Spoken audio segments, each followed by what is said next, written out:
Ahora se deben estar viendo ustedes mismos. Bueno.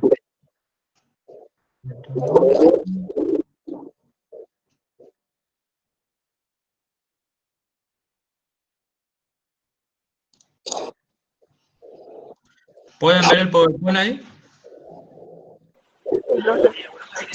A ver. Perfecto. Arrancamos.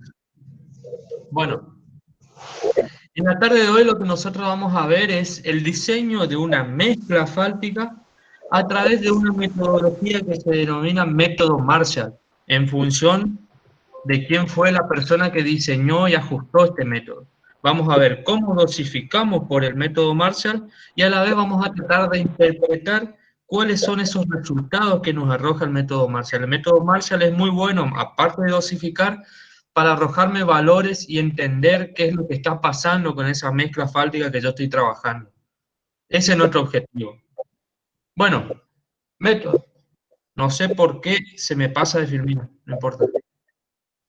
Método Marshall. El método Marshall es un método de, como bien lo había hecho hace un ratito, es un método de dosificación de mezclas asfálticas en caliente, que es el que más se utiliza en nuestro país. Existen otros métodos, pero el más utilizado, el que nosotros vamos a ver y en el que van a ver el 99% de las obras viales que le toque trabajar con asfalto, va a ser este método, método Marshall. Este método Marshall puede estar normalizado o puede estar regido por distintas normas. Distintas normas tratan este método bajo su normativa.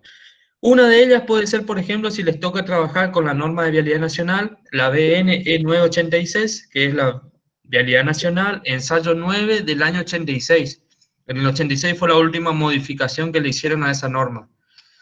De igual manera la pueden encontrar, si van a la parte de normas IRAM, la pueden encontrar con el número 6845, norma ASTO, una norma extranjera, la pueden encontrar con la sigla T245, o si no una STM con la designación de 11559.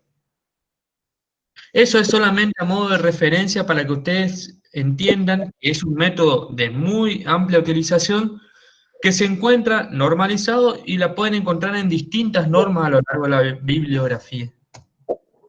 Bueno, dosificación Marshall. Esta dosificación, este método para dosificar las mezclas asfálticas, nosotros la vamos a aplicar a mezclas asfálticas en caliente, porque existen asfaltos en frío, que después vamos a mencionar algo, a mezclas asfálticas en caliente, que se esté trabajando con agregados gruesos o agregados pétreos de tamaño máximo igual o inferior a 25 milímetros. Es decir, siempre y cuando yo trabaje con una piedra que la más grande sea 1 pulgada, pasa también 1 pulgada, si hasta ese tamaño yo puedo aplicar Marshall. Si es más grande que eso, el método Marshall no es válido. Se lo puede utilizar, pero ya no va a ser normalizado.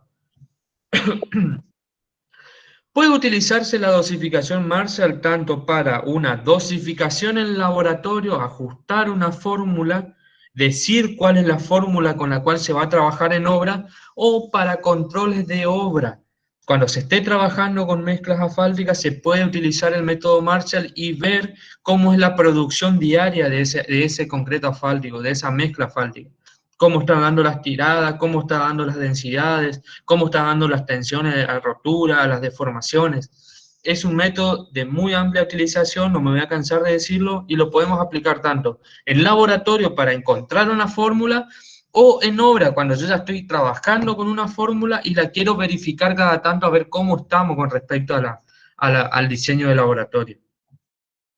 Dice, describe el procedimiento que debe seguirse para determinar características, ya sean volumétricas, vamos a analizar todo lo que es su volumen, vacíos de la mezcla, vacío del agregado mineral, relación betún-vacío, que ahora vamos a ver qué son esos términos, Resistencia mecánica, vamos a llegar al final de la dosificación Marshall con una probetita Marshall y la vamos a ensayar a rotura. En ese momento la rotura es una rotura mecánica y se va a denominar estabilidad Marshall. También vamos a ver en ese momento de rotura o de estabilidad Marshall cuál es la deformación asociada a esa probeta que yo estoy diseñando. Esos son los dos últimos parámetros en el cual ahí termina nuestra dosificación Marshall. Cuando rompemos una probeta y decimos tiene una estabilidad de 1100 kilos y una fluencia o una deformación de 3,2 milímetros, 3,5. Esos son los últimos dos datos que vamos a obtener del Marshall. Bien, conceptos generales. Antes de entrar en lo que es la dosificación Marshall propiamente dicha, tendríamos que hacernos unas preguntitas básicas para ver dónde estamos, si entendemos o no lo que estamos trabajando. Por un lado, ¿qué es una mezcla asfáltica? ¿Dónde utilizamos las mezclas asfálticas? ¿Y cómo se pueden elegir o cómo se eligen cada uno de esos componentes que intervienen en esa receta o en esa dosificación Marshall? Bien, ¿qué es una mezcla asfáltica? Lo más común que nosotros vemos son las que se utilizan en los pavimentos de las calles de una ciudad, de una ruta. Eso es una mezcla asfáltica, nada más que de acuerdo a donde esté utilizada puede tener una dosificación en particular y tiene un nombre en particular. Por ejemplo, puede ser la carpeta de rodamiento, yo les comentaba algo en la clase pasada, puede ser la carpeta de rodamiento de una ruta, puede ser una capa de esa misma ruta, pero que está más abajo, que se denomina capa de base. Puede ser que es una mezcla que se va a utilizar únicamente en bacheo, se abren los bacheos, se limpia, se sanea y se carga asfalto para tapar ese bache. Eso es bacheo, también lleva una dosificación Marshall. De menor calidad los materiales y la mezcla, pero es una dosificación en sí. Puede ser el pista de rodaje o pista de maniobra de por ejemplo, de un aeropuerto. Son distintas capas donde nosotros vamos a ubicar o donde vamos a encontrar una mezcla asfáltica. ¿Cómo se eligen cada uno de esos componentes? Y ahí es un poquito más complejo. Primero tendríamos que ver cómo está compuesta una mezcla asfáltica. ¿Qué es una mezcla asfáltica? Bueno, la mezcla asfáltica es una combinación. Por un lado, es como si fuera un hormigón, es un concreto, pero en lugar de ser un concreto de cemento, es un concreto de cemento asfáltico. Va a estar constituido, por un lado, por agregados pétreos, por otro lado, un ligante, que en el caso del gabinete de hormigón era un cemento, en este caso va a ser un cemento, pero asfáltico, se trabaja en caliente. Y a su vez, estos dos materiales necesitan de un tercer componente que se denomina filler. El filler es un polvillo muy fino que hace a que se mejore el mastic, que se mejore la adherencia entre el esqueleto granular y lo que es el ligante que vincula ese esqueleto granular. Eso se denomina filler. Vamos a ver un poquito más en detalle ahora a continuación de qué es el filler, pero es un polvillo muy fino que se utiliza como mejorador, tanto de adherencia, de viscosidad, de todos estos parámetros que hacen a la mezcla asfáltica. Esto es lo que más o menos me adelanté un poco en el título, ¿dónde podemos encontrar las mezclas asfálticas? Bueno, puede ser una capa de base, en la primera foto se ve cómo es una capa de base y después arriba puede ser una capa de rodamiento. Puede ser un refuerzo, ustedes ya tienen un pavimento que está un poco deteriorado, se le hace algunos trabajos, por ejemplo, fresado, se borran huellas con ciertas maquinarias, y arriba de eso se le revive a esa mezcla asfáltica, se le da un poco más de vida útil. Eso se lo logra a través de una pequeña capita que se le tira arriba del pavimento para poder hacer un refuerzo asfáltico. Puede ser un 2, 4, 5 centímetros, de acuerdo a los requerimientos de mi ruta, y eso va a hacer que se estire la vida útil y se vuelva a tener valor agregado de esa ruta. Otra cosa, como mencioné, puede ser un bacheo, puede ser que se utilice está siendo muy utilizado en el último tiempo, los refuerzos de mezclas asfálticas sobre pavimentos de hormigón en las ciudades, por ejemplo, para tratar de tapar un poco las imperfecciones y los problemas de rugosidad y ruido que generan los pavimentos viejos por la junta, el deterioro que tienen. Se hace un saneamiento, se rellenan fisuras, se tapan baches y arriba de eso se le tira un refuerzo de mezcla asfáltica. Por ejemplo, en Resistencia, todo lo que es la 9 de julio, bueno, ahora creo que ya está ya cerca del Forever, desde el Forever hasta la vuelta a la plaza, En el último tiempo, el año pasado, antes de la pandemia, se hizo la calle Güemes, creo que hasta la avenida Paraguay. Eso es un pavimento viejo de hormigón en el cual arriba se le tiró un refuerzo asfáltico para darle valor agregado, darle vida útil, aceptar más tránsito, pero a su vez también por cuestiones de confort y comodidad y estética. Bueno, ¿por qué debemos diseñar? ¿Por qué debemos aplicar un método en el cual vamos a establecer o acordar o preacordar una receta de una mezcla asfáltica? ¿Por qué? ¿Por qué es importante eso? Y bueno, porque la capa donde yo voy a utilizar esa mezcla asfáltica va a ser algo estructural, algo de ingeniería, algo importante, y yo tengo que cumplir, como toda obra de ingeniería, siempre tengo que cumplir con ciertos parámetros. ¿Cómo ser? Seguridad, asignarle confort a los usuarios, que esa obra dure, que tenga durabilidad, porque gasté dinero, gasté plata, entonces tiene que durar, que sea también técnicamente económica. Yo puedo diseñar una mezcla asfáltica al prueba y error y en lugar de hacerlo con ciertos porcentajes o ciertos tamaños de piedra o cierta cantidad de asfalto, le pongo el doble, a lo mejor funciona, a lo mejor no, pero no va a ser técnicamente económica esa mezcla. Entonces, en búsqueda, perdón, de encontrar seguridad, darle confort a quien la va a transitar, darle durabilidad a mi mezcla asfáltica. Y por supuesto que todo esto, sin ser fácil, que todo esto esté en armonía con la economía, es lo que me lleva a mí a aplicar algún método de dosificación, en este caso el método Marcel. Dosificación de mezclas asfálticas, óptimo ligante asfáltico. En esto lo que vamos a hacer nosotros, en esta dosificación Marshall, lo que vamos a hacer es, vimos cómo está compuesta una mezcla asfáltica, dijimos que estaba compuesto por agregados pétreos, un asfalto o un ligante asfáltico, que va a ser el que combina los dos, une los dos, y un filler, un polvillo. Bueno, nosotros vamos a proponer, como ya estudiamos el gabinete de áridos y cementos, ya conocemos lo que son las piedras, los usos granulométricos, los tamaños máximos y todo eso, nosotros vamos a proponer un esqueleto granular que es, más o menos tenemos noción de que se ajusta bien, vamos a proponer un porcentaje de filler y vamos a tratar de encontrar el óptimo del ligante asfáltico. ¿Con qué porcentaje de cemento asfáltico logro mi mejor concreto asfáltico, mi mejor mezcla asfáltica? Ese es uno de los objetivos. Más o menos lo que hacíamos en el gabinete de hormigón. En el gabinete de hormigón proponíamos una cierta granulometría, no es que proponíamos, sino que la estructura me lo obligaba, tenía una separación de hierro, tenía que adoptar algunas piedras, algunos tamaños, proponía un esqueleto granular y más o menos ajustaba lo que era la relación agua-cemento y sacaba la cantidad de cemento y la cantidad de agua. Bueno, acá lo que vamos a hacer es proponer por un lado el esqueleto granular y a eso tratar de encontrar el mejor porcentaje o el óptimo porcentaje de cemento asfáltico que me logre la mejor calidad de mezcla. Esa sería la idea de la dosificación. Bueno, adopción de los componentes de la mezcla. Bueno, dijimos que está compuesto por agregados Petri, entonces de agregados Petri yo lo que ya se me viene a la cabeza es que voy a tener que tener nociones de granulometrías.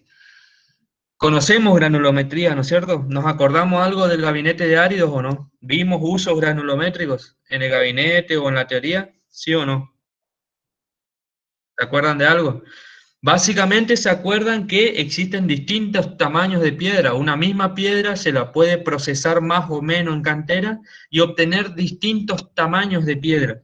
La piedra puede ser la misma, puede ser el mismo basalto del mismo lugar que al estar triturado de distintas maneras o haberse pasado por distintas zarandas dentro de la cantera, me entregaron piedras de distintos tamaños. Eso es lo básico. Bueno, la composición de granulométrica que yo adopte me va a definir el tipo de granulometría. Si yo quiero una granulometría más abierta, más cerrada, más densa, más gruesa, más fina, existen distintas formas o distintos nombres de esas composiciones de acuerdo a cómo yo esté trabajando. Dice acá, la granulometría es quizás la propiedad más importante de los agregados, afecta a casi todas las propiedades mecánicas, propiedades de la mezcla asfáltica, perdón. Acá yo le puse una pequeña reseña, por ejemplo, en el cual existen usos granulométricos para las mezclas asfálticas. Acá están definidos lo que mayormente se utilizan en la región con todas las mezclas asfálticas. Hay que ver si nuestras mezclas asfálticas son densas o semidensas. Por lo general nuestras mezclas son cerradas, son densas. Y eso puede ser Una vez que es densa, necesito saber si la voy a hacer gruesa o fina. Por lo general se trabaja con mezclas densas, gruesas, es decir, un CAP de 20 o algo de eso. En esta tablita que yo les estoy presentando, existe una serie de tamaños, que pueden ser tamaños de tamices, no es que puede ser, son tamaños de tamices, y existen unos ciertos valores. Por ejemplo, la primera, 25 milímetros, acuérdense que yo les dije que el método Marsa se aplicaba únicamente a tamaños iguales o menores a 25, entonces está definido ahí como el máximo 25. ¿Qué son esos valores? 100, después para 3 cuartos, 83, 100, 60, 75, 45, 60, 33, 47. ¿Qué significan esos valores?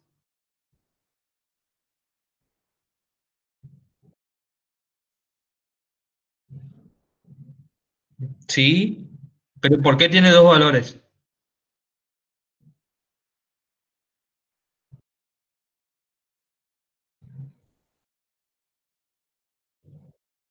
No, eso es granulometría pura. Está bien tu idea, vos tenés noción. Cuando vos tenías dos valores, eso eran dos tamices sucesivos. Pasa uno, retiene el otro. Eso es una fracción granulométrica. Acá no, el entorno, es el uso granulométrico. Exacto. 83, 100, eso es lo que te está dando, son puntitos de las curvas, superior e inferior, de la más fina y la más gruesa. Lo que te está diciendo es, si vos querés tener una mezcla densa, gruesa, buscame una granulometría que esté por lo menos adentro de estos parámetros. Después vos jugás cómo es tu curva granulométrica, pero siempre adentro de esos parámetros. Eso que está acá. Ustedes tienen como dato la curva superior y la curva inferior. ¿La superior es la más gruesa o la más fina?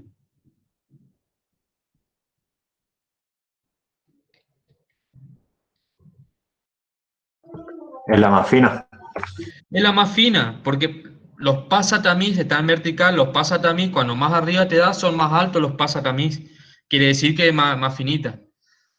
Acá lo que tienen son dos curvas rojas, una superior y otra inferior, que es exactamente lo que está marcado acá como la D20, 83-100, y van a ver acá y tiene 83-100 acá arriba.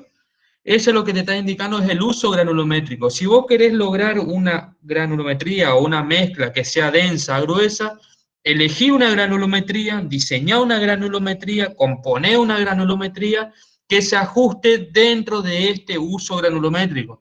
Para eso yo necesito conocer la más grande y la más baja, para hablando mal. ¿Se entiende? Nuestra gráfica en celeste es una que nosotros propusimos, es una a modo de ejemplo. Justo acá está medio en el medio, es medio prolija, pero usted puede ser que sea más quebrada, menos quebrada, pero siempre y cuando ustedes logren ubicar su granulometría, su composición granulométrica dentro de esas dos usos granulométricos, van a obtener una mezcla densa, gruesa. ¿Se entiende?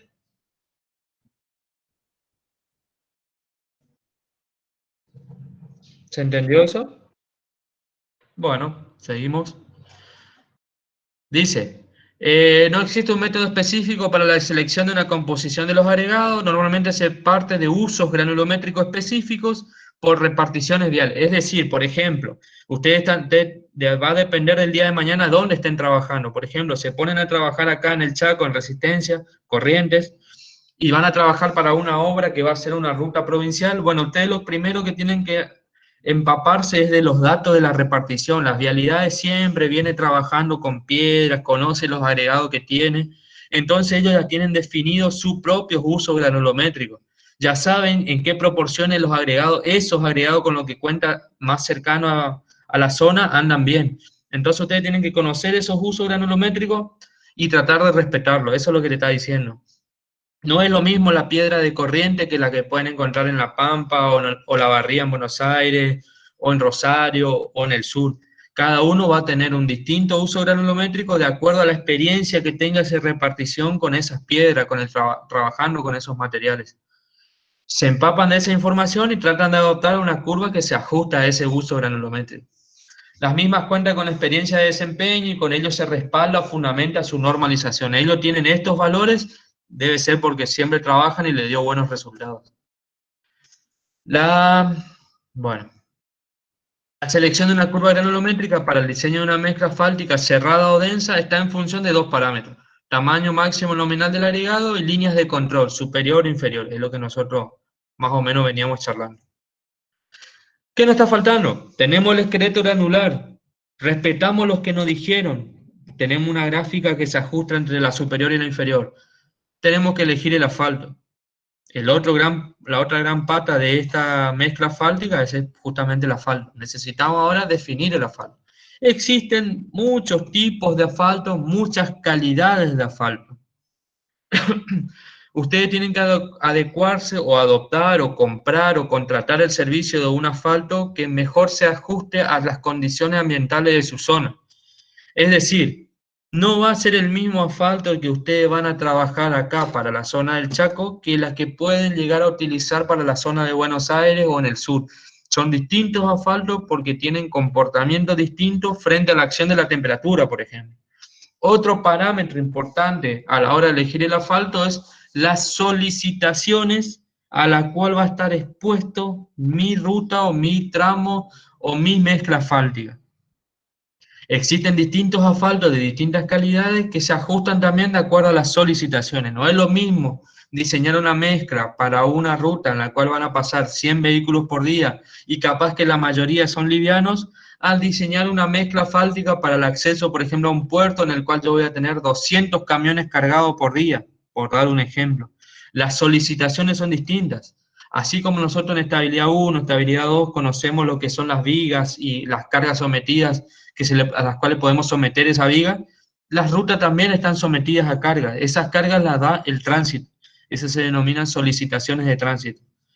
Entonces, en función, por un lado, del clima y de las solicitaciones a las cuales yo voy a exponer mi mezcla asfáltica, yo necesito adoptar un cemento asfáltico. Acá dice, por ejemplo, esta selección está en función de las solicitaciones impuestas por el clima y el tránsito. Además, se debe tener en cuenta que el paquete estructural se utilizará dicha mezcla. Además, se debe tener en cuenta en qué capa del paquete estructural se utilizará dicha mezcla asfáltica. No es lo mismo la calidad de un asfalto para una base que para una carpeta. En la carpeta tiene que utilizarse lo que mejor tengamos a la mano disponible, porque ya es la última capa, no hay otra chance que esa.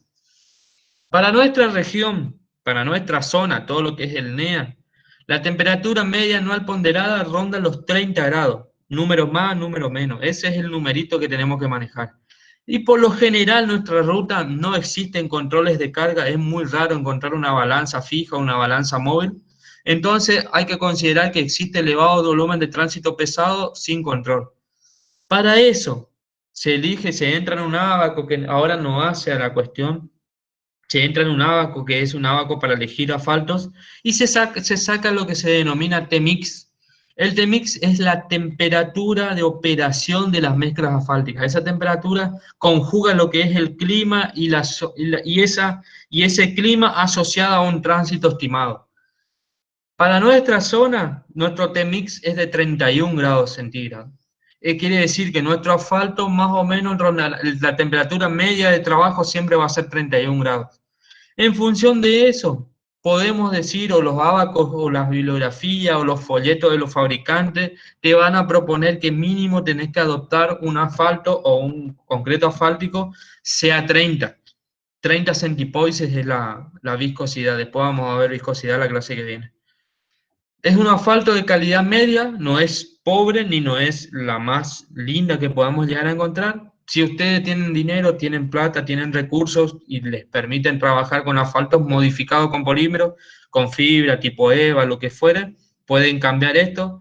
Se va a repercutir en su mezcla asfáltica, van a ser mezclas de mejores calidad, pero ahora para las condiciones que tenemos, mínimo usamos un CA30, un asfalto no tan blando ni no tan duro, está en el medio, se puede llegar a comportar de la mejor manera posible en nuestra zona.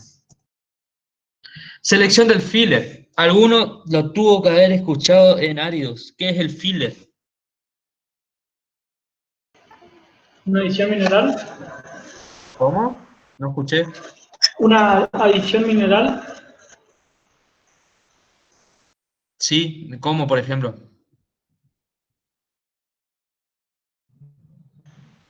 Eso se le agrega generalmente al cemento, que viene con... o ¿cuál sería su pregunta? No, a ver si alguno se acuerda qué era el filler. ¿A qué denominamos filler áridos?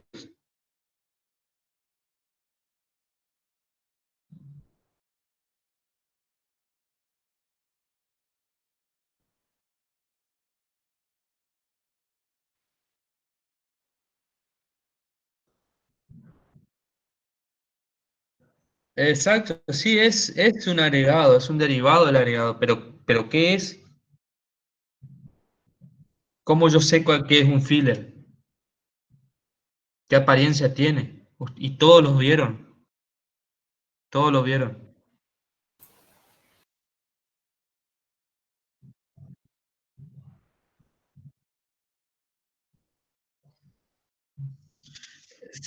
Sí, algo por el estilo. Sería un polvo, digamos.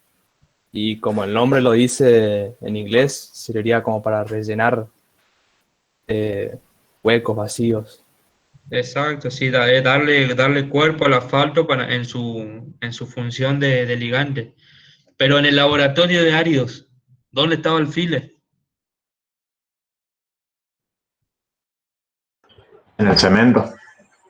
El cemento era un filler, la cal es un filler. ¿Pero por qué se lo denomina filler? Porque pasa el tamiz 200. Es un polvillo tan fino que pasa el tamiz 200.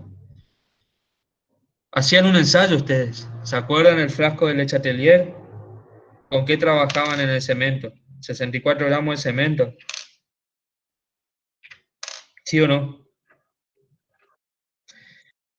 64 gramos de cemento, cargaban y usaban querosén para que no reaccione el cemento adentro del frasco y se funda el frasco. Bueno, ese era un filler, el cemento es un filler, la cal es un filler. El polvillo de la piedra, cuando ustedes tamizaban la granulometría, cuando hacían granulometría, lo que pasaba y lo que quedaba en el fondo, ¿se acuerda que era un polvillo? Cuesta mucho juntarlo, pero no deja de ser un filler, es el polvo propia de la trituración de la piedra. El polvillo de la piedra es un filler, es todo aquel mineral que pasa al tamiz 200. Como es muy difícil obtener el polvillo de la piedra, nosotros vamos a trabajar en mezclas asfálticas con cal. Cemento no, porque puede llegar a tener humedad la piedra y va a reaccionar y me va a formar un hormigoncito adentro de mi mezcla asfáltica que no me conviene. Pero sí con cal. Siempre que hablemos de filler, vamos a estar hablando de cal en lo que es laboratorio. ¿Sí? ¿Se entiende? Es un polvillo muy fino que si yo agarro un tamiz 200 tendría que pasar todo. Eso es filler. En obra puede que tengamos filler natural. Existen plantas asfálticas que tienen recuperadoras de finos. Tiene una aspiradora, por decirlo así, es más rústico, pero simula el proceso, en el cual cuando la tolva está funcionando, está girando el tambor para secar los agregados, se desprende el polvillo de la piedra, la absorbe por una manga y la inyecta más adelante dentro de la misma planta por una cañería, la inyecta cuando está agregando el asfalto a la piedra. Esto es un proceso que se hace en caliente, se cargan las piedras, pueden tener una cierta humedad, se le inyecta fuego con fuel, se quema la piedra girando en un tambor. Eso lo que hace es desprende el polvillo, la succionan por una manga, la inyectan por cañería un punto más adelante cuando estén poniendo el asfalto. Eso es filler natural, filler calcáreo, el filler de la piedra, el polvillo de la piedra. En laboratorio nos va a costar demasiado tamizar para sacar filler. Entonces algo que se reemplaza muy bien es con la cal. Siempre que hablemos de filler, para nosotros va a ser cal. ¿Se entiende? Sí, bro. Bueno, vamos a ver qué decía acá el Power, a ver si no me olvidé nada, solamente por eso. Es el polvo mineral o filler junto con el ligante forman un mástico o un mastic que en conjunto tienen una mayor viscosidad, le da cuerpo a la mezcla. El polvo filler cumple con las siguientes funciones. Rellena los vacíos del esqueleto granular sin necesidad de que esos vacíos sean rellenados enteramente por asfalto. Proporciona puntos de contacto entre los agregados de mayor tamaño. No deja de ser una piedrita en miniatura. Es un polvillo que si lo analizamos con microscopio va a ser una piedrita en miniatura. Entonces, este filler no deja de darnos un punto de contacto entre lo que son los agregados en sí, es continuidad de agregados, es continuidad de esqueleto granular. Proporciona puntos de contacto entre agregados de mayor tamaño y los encaja limitando sus movimientos. Y los encajona limitando sus movimientos, aumentando así la estabilidad del conjunto. Acuérdense que acá es una mezcla fáltica, es un concreto fáltico que es similares características, con la salvedad de los materiales, con la diferencia de materiales, es similar característica de un hormigón. Nosotros diseñamos para darle resistencia. En el hormigón, ¿qué era lo que aportaba resistencia a esa probeta o a la estructura de hormigón? ¿El cemento o la piedra? La piedra, el esqueleto granular. El cemento no es otra cosa que la vinculación entre los dos para que esas cargas se transmitan a través del esqueleto granular, las cargas que apliquemos. En la mezcla asfáltica pasa lo mismo, el esqueleto granular es el alma de la mezcla.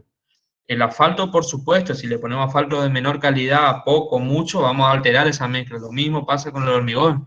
Ponemos demasiada agua, poca agua, más arena, menos arena, alteramos las calidades de ese hormigón. Pero no hay que perder la idea de que hay que elegir bien la granulometría, porque el esqueleto granular es el que aporta la mayor característica de resistencia de mi mezcla. De mi concreto, perdón. Características de las mezclas y su comportamiento en servicio. Cuando se diseña una mezcla en el laboratorio puede analizarse su probable desempeño en servicio. Cuando se diseña una mezcla en el laboratorio puede analizarse su probable comportamiento de desempeño en servicio. Bueno, acá lo que te estoy tratando de referir, eso está explicado un poco mejor en el PDF que subimos, pero acá lo que estás diciendo es que aparte de mirar lo que es resistencia mecánica y deformación de esa mezcla, el método Marshall nos proporciona una cierta cantidad de datos muy ricos para analizar cómo es el comportamiento de esa mezcla. Por un lado vamos a tener lo que son el comportamiento mecánico propio de la mezcla, que es rotura y deformación, y por el otro lado vamos a obtener de las mezclas asfálticas una serie de relaciones volumétricas, y ver cómo esas relaciones volumétricas, por ejemplo, los vacíos de la mezcla, cómo influyen en el desempeño de las mezclas. ¿Está? Esto va a quedar suelto todavía un ratito hasta que volvamos y empecemos a ver cuáles son las relaciones volumétricas, que acá las mencionamos nada más. Por un lado, con parámetro mecánico, estabilidad y fluencia, y por otro lado vamos a analizar con el método Marshall lo que son vacíos del agregado mineral, relación betún-vacío, cómo es la relación entre el asfalto, que es betún, y los vacíos de esa mezcla, y cómo es la relación entre la estabilidad, la resistencia a la rotura y la deformación. Esto es un esquemita para que ustedes vean y se empiecen a ambientar. Fíjense, la primera imagen o la primera parte de la imagen es una probeta compactada, mezclada y compactada. En esa probeta nosotros vamos a tener vacíos en aire, vamos a tener el asfalto, que acá está simulado como más negrito, es lo que está bañado a la piedra, y después por otro lado los agregados. Ahora podemos analizar una segunda probeta en la cual está compactada, de la misma manera que la anterior, pero sin la presencia del asfalto. En este tipo de probeta, que es una probeta sin asfalto, si nosotros midiéramos los vacíos, esto se va a denominar vacíos del agregado mineral. Es los vacíos del esqueleto compactado, pero sin poner el asfalto. Eso es un dato que nos interesa conocer siempre y se denomina VAM, vacíos del agregado mineral. En esta acá, en la tercera parte de la imagen, está referido en fases. Si nosotros podemos dividir, vamos a tener entonces por un lado los agregados que siempre estuvieron, el volumen de asfalto, el volumen ocupado por el asfalto y el volumen de vacíos. El VAM yo les dije que eran los vacíos, pero sin presencia de asfalto. Entonces, si yo tengo un esqueleto granular compactado, una probeta compactada, a los vacíos más el volumen de asfalto lo voy a denominar VAM, que es lo que está referenciado con la flecha roja. ¿Se entendió eso? Es lo básico para empezar a ver lo que son vacíos y vacíos del agregado mineral. ¿Se entiende? Sí, profe. Sí, profe. Igual, mírenlo tranquilo ahora cuando tienen un tiempito, mientras toman unos mates, miren el PDF, miren los videitos y vamos a ver si se entiende un poco mejor. Bueno, hasta acá vamos a dejar. Vamos a cortar acá. Traten de descargarse los videos, traten de descargarse el PDF, bajen la planillita Excel. miren un poquito de todo esto y nos volvemos a encontrar en un rato. Son las 3:40. Marce, ¿hasta qué horas? ¿Sí está la profe? Rubén, Sí, el ingeniero puso la clase para las 5. ¿Te parece bien? sí, entonces porque es medio larguito, le vamos a dar tiempo para que miren los videos y puedan leer el PDF. Perfecto, Hasta entonces, ahora venimos bien, así que yo creo que si arrancamos a las 5 podemos llegar a terminar bien el método hoy. bien. No Entonces, sé, a las sí, 5 volvemos a encontrar 16. ¿entramos en la misma acá o en el otro llamado? Hay otro llamado para aula a las 16:55. ¿Sí? Perfecto. Vayamos Bueno, chicos, entrando de a poco y a las 5 podemos empezar. perfecto. Bueno, chicos, nos vemos, tienen 1:20. No se queden, traten de bajar esto, así pueden seguir un poco más la clase, porque esta es la clase que más cuesta un poquito entender. Por favor, nos vemos en un rato. No, Chao, profe. chao. Rubén, quédate en el aula vos, por favor. Sí.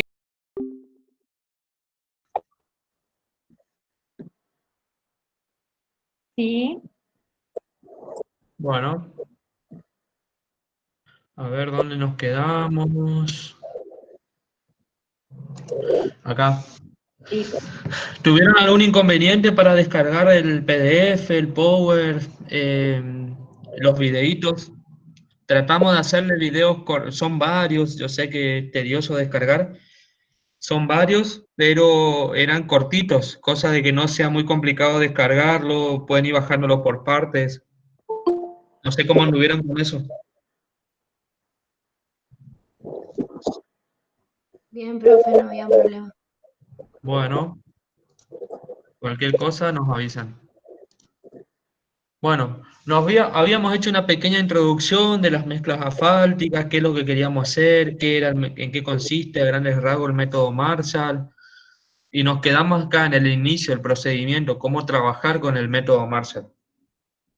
Bueno, la idea acá es buscar el porcentaje óptimo de ligante asfáltico, proponer una estructura granular, como les había dicho, con una determinada cantidad una determinada granulometría, un determinado filler y cantidad, y tratar de hallar cuál es el porcentaje de asfalto, que es lo que realmente va a influir en mi costo y en mis características después de finales de mezcla, hallar cuál es el porcentaje que mejor se lleva con esa dosificación tentativa de agregados que estoy proponiendo. A modo de ejemplo, nosotros en el transcurso de la tarde, muy probablemente también en el práctico que desarrollemos, vamos a trabajar con porcentajes como ser 4, 5 y 6% de asfalto. En verdad, en la vida real, esto es mucho más ajustado. Ustedes pueden trabajar con un porcentaje de asfalto de 4,25, 4,5. Se trata de ajustar al máximo posible el porcentaje de asfalto. Esto es medio amplio, 4, 5 y 6 a modo esquemático. Se puede hacer en la vida real, pero a lo mejor entre 5 y 6, con 5,25 ya anda.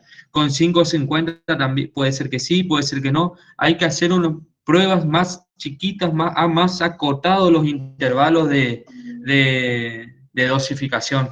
¿Está? Bueno, les Profe, digo, disculpe, amor, ¿podría y, grabar la clase? Porque no están grabando. Marce, ¿vos podés grabarlo? Hola. Sí, esperá un segundito y ya empezamos a grabar. Ni un problema.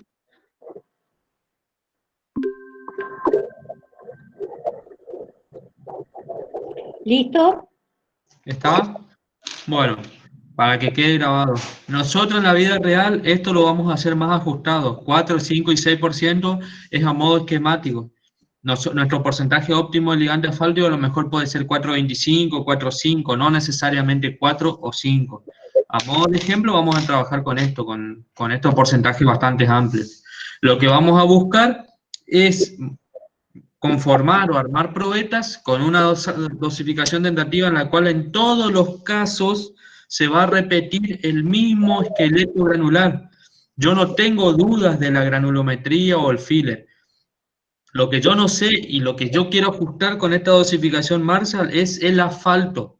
Entonces yo voy a armar 3 probetas con 4% de asfalto, con un esqueleto granular, 3 probetas con el mismo esqueleto granular, pero 5% de asfalto, 3 probetas con el mismo esqueleto granular, pero 6% de asfalto. Y después de eso lo que voy a hacer es sacar una probeta de cada uno para tomar densidad, conocer cuál es la relación masa-volumen de esas probetas, de cada una de esas dosificaciones, en las cuales, vuelvo a repetir, se repite el mismo esqueleto granular, variando el contenido de cemento o ligante asfáltico en cada una de esas pruebas. ¿Está claro eso? Eso es la base para poder arrancar con este método. ¿Se entiende? Sí, bro. Bueno,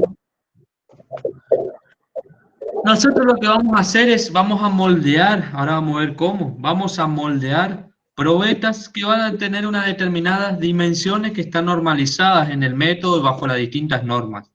Vamos a trabajar con un diámetro de probeta y de molde de 4 pulgadas, aproximadamente 101,6 milímetros.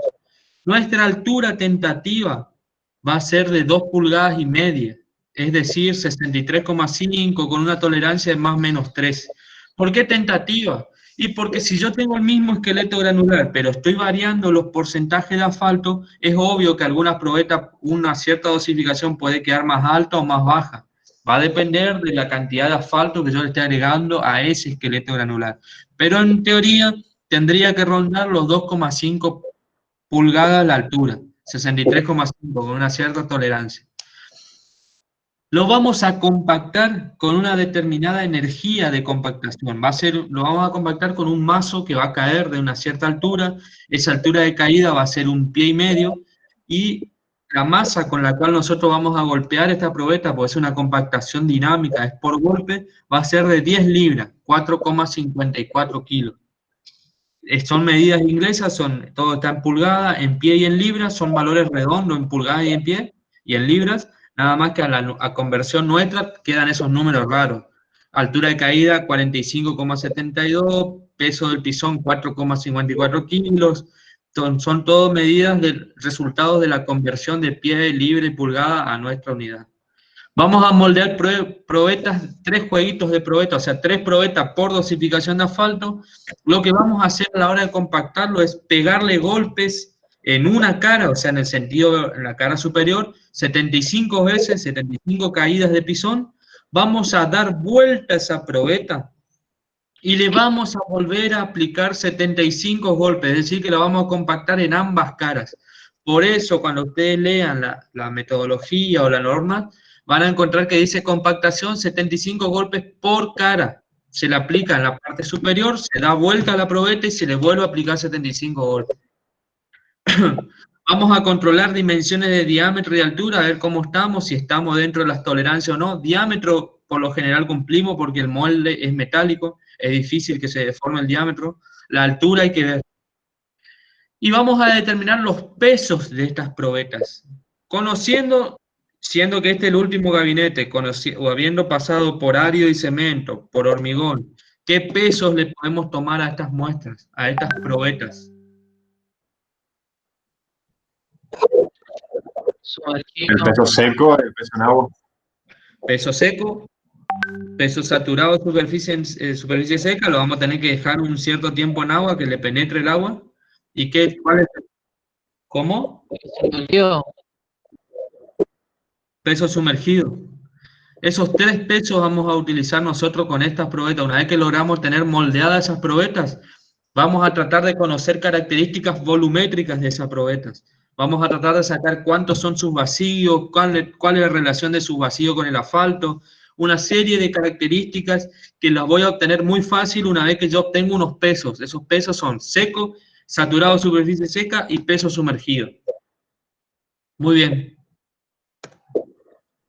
Acá está de modo esquemático y rápido cuál es la última parte del Marshall. Después vamos a empezar a ver muy rápido. Yo quiero que se ubiquen en el tema.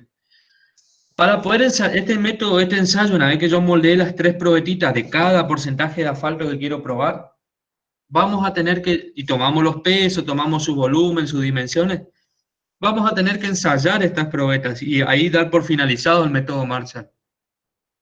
Para poder ensayarla, nosotros tenemos que ensayarla bajo las peores condiciones de servicio. ¿Cuáles son esas condiciones, las peores condiciones de servicio? Presencia de temperatura y presencia de agua o humedad en la mezcla. Es por eso que antes de ensayar la rotura, la vamos a someter a un baño termostatizado a 60 grados durante un tiempo que ronda entre los 30 y los 40 minutos. ¿Está? Ponemos las probetitas en un baño de agua caliente a 60 grados, la dejamos media hora, la sacamos de ahí, la llevamos a una prensa, previo a colocarla en la prensa, le vamos a poner 2 mordazas. La compresión no va a ser como en el caso de un hormigón, compresión vertical, perpendicular o sea, paralelo al eje de la probeta, sino que va a ser una compresión diametral. Vamos a poner 2 semimordazas y la vamos a comprimir de costados. Esa es la metodología del método Marshall. Es una probeta muy pequeñita, muy robusta, como para ensayar la compresión. ¿Estamos? Vamos a ver cómo falla la mezcla, pero por compresión diametral, como está en el esquemita ahí de la foto. Vamos a ensayar la rotura en la prensa, vamos a medir, en función de una constante de aro, cuánto es lo que soporta esa probeta en el instante que se rompe. Va a ir aumentando la carga hasta que en un momento se va a romper y va a liberar tensión. En ese momento, en ese instante de rotura, vamos a medir esa carga y esa carga se va a denominar estabilidad. Eso es la estabilidad Marshall. ¿Cuántos kilos aguantó la probeta en el instante en que se rompió? En kilos, por ejemplo, 1000 kilos, 1100 kilos, 1180 kilos. Va a ser un número que va a representar la carga a rotura de esa probeta. A medida que se va cargando la probeta diametralmente se va a ir deformando. A través de unos flexímetros ubicados en la mordaza vamos a medir cuál es la deformación de esa probeta. En el instante en el cual se deforma la probeta, la deformación se va a disparar porque se va a comprimir rápido, se va a deformar rápido. Entonces, en el instante en el cual se produce la probeta, nosotros vamos a medir esa deformación y esa deformación para el método Marshall se va a denominar fluencia. Entonces ahí tenemos los primeros 2 parámetros mecánicos con los cuales finalizamos el método Marshall, que son la estabilidad, los kilos que aguanta, y la deformación permanente en el instante de rotura. ¿Estamos? ¿Se entiende esos dos conceptos o no?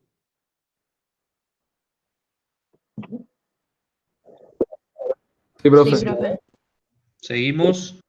Si hay dudas, cualquier cosa, me van avisando, entonces lo vamos viendo. Me olvidé de decirles algo. No podemos ensayar esta probeta bajo cualquier condición de ensayo de prensa. Tiene que ser un ensayo de carga gradual, tiene que ser una carga normalizada. Esa carga normalizada se da con un avance de prensa de 2 pulgadas por minuto. No puede ser una prensa que sea demasiado rápida. Tiene que tener una velocidad de avance. 2 pulgadas por minuto. Eso se calibra en las prensas para que tu prensa no sea demasiado rápida o demasiado lenta. Tenés que trabajar en 50,8 milímetros por minuto de avance. ¿Qué parámetros queremos determinar con el método Marshall? Bueno, la estabilidad y la fluencia, que son los últimos 2 ensayitos que se le hace a la probeta. Con eso ya rompemos la probeta y ya no nos sirve para otra cosa. La densidad Marshall, la densidad de la mezcla fáltica, que la vamos a denominar densidad Marshall. ¿Cómo la vamos a sacar? ¿Qué es una densidad? Masa sobre Unidad de volumen. Masa sobre volumen. ¿Y qué tipo de densidad es esta?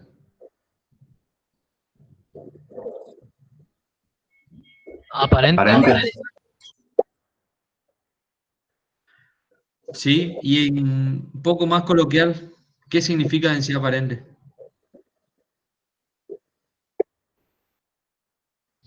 Es la densidad real que vos tenés, es la densidad a la cual llegó tu probeta luego de haberla compactado. Una densidad de mezcla. Esa es tu densidad Marshall. Lo que pesa respecto a su volumen es la densidad. ¿Es una densidad específica o no? No.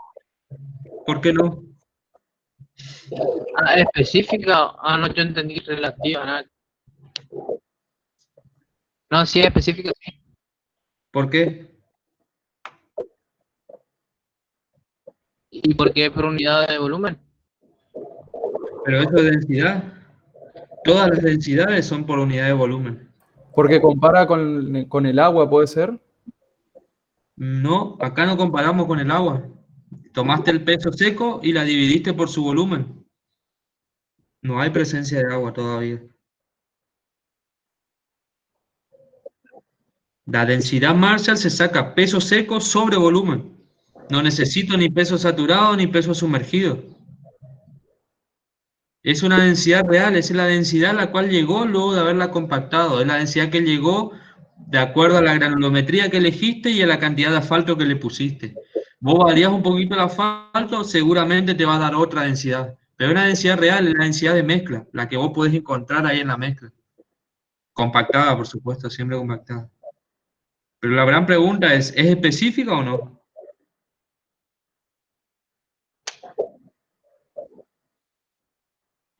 Para mí no, profe, porque la específica no debería ser igual para todos. O sea, no debería tenerse en cuenta los espacios vacíos en la específica. ¿Va a ser? No, no sería igual tampoco. Siempre que ustedes escuchen la palabra específico, peso específico, densidad específica, esa es una densidad teórica que se obtiene única y exclusivamente en la situación de cero vacíos. No es otra. No existe otra densidad que sea específica, sino es aquella que se obtuvo sin presencia de vacíos. Y en este tipo de mezclas, la única manera que ustedes van a obtener densidades específicas son si las someten a presencia de agua. Es lo que pasaba en el gabinete o sí, gabinete de áridos, cuando ustedes tomaban densidad específica o pesos específicos de los agregados. ¿Cómo hacían? ¿Cómo sacaban los volúmenes de un agregado si tenés 40.000 piedritas adentro? La colgaban en un canastito en agua, sacaban peso sumergido, ¿o no?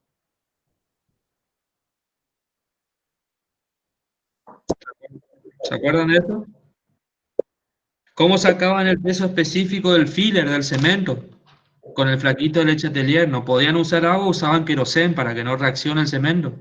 Pero sacaban la densidad, diferencia de peso, cargaban 64 gramos, diferencia de niveles, sacaban la densidad del peso o el peso específico del cemento, del filler, en presencia de querosén. Rellenaban los vacíos con querosén. Ese era un peso específico del cemento, ¿se acuerdan o no?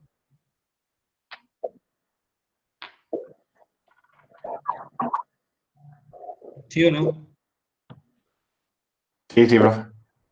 Bueno, siempre que ustedes le pregunten o se hagan una pregunta, ¿qué es un peso específico? Es una densidad teórica máxima seguramente, porque no tiene vacíos, en la cual la situación es que es cero vacío, vacíos nulos.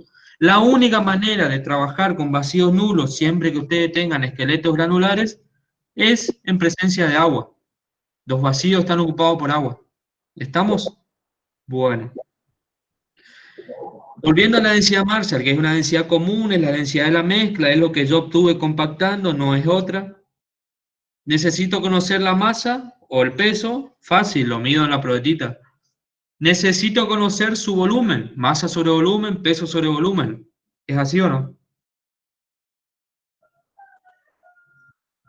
¿Cómo saco el volumen de la probeta? ¿Cómo lo obtengo?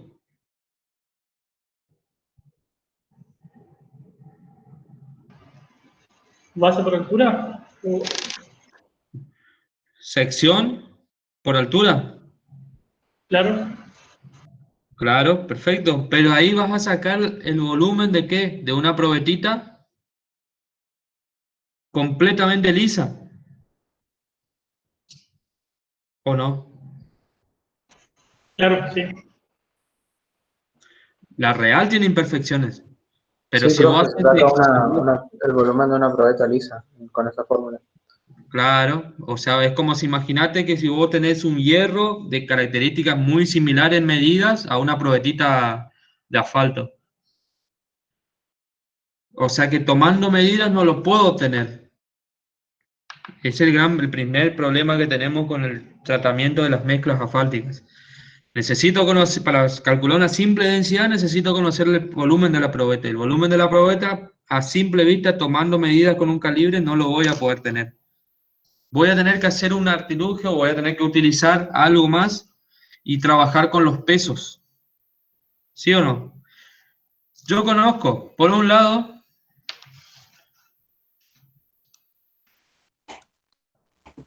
Tenemos la dimensión de la probeta y por el otro lado la dimensión de la probeta de la mezcla sería. O sea, por claro, diferencia de pesos, o de volumen, mejor dicho, ahí obtengo pesos.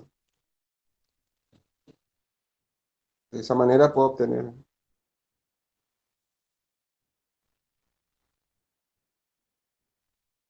No sé si se entiende. ¿Se fue?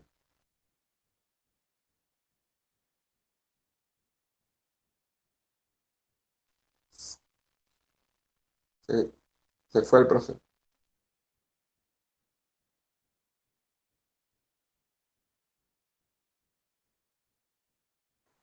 ¿Se nos quedó mudo el profe? A ver. No, se le habrá ido el internet probablemente, porque dejó de compartir y todo. Ah, ja, ja, ja, ja. Eh,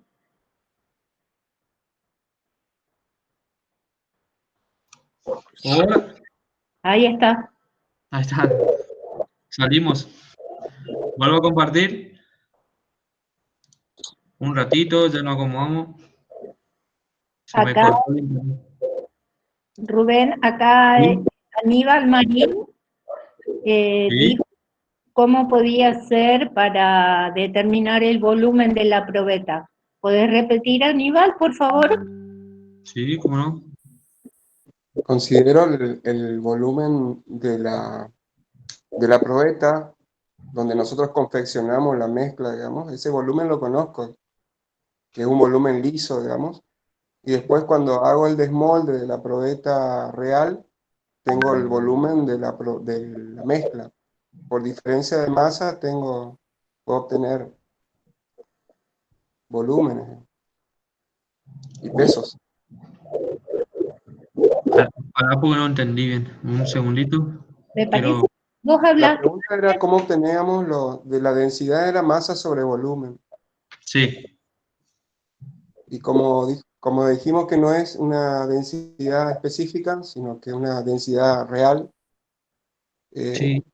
para consignar, digamos, esos espacios que se generan entre la mezcla y el asfalto y los agregados, que generan irregularidades, es por diferencia de volumen.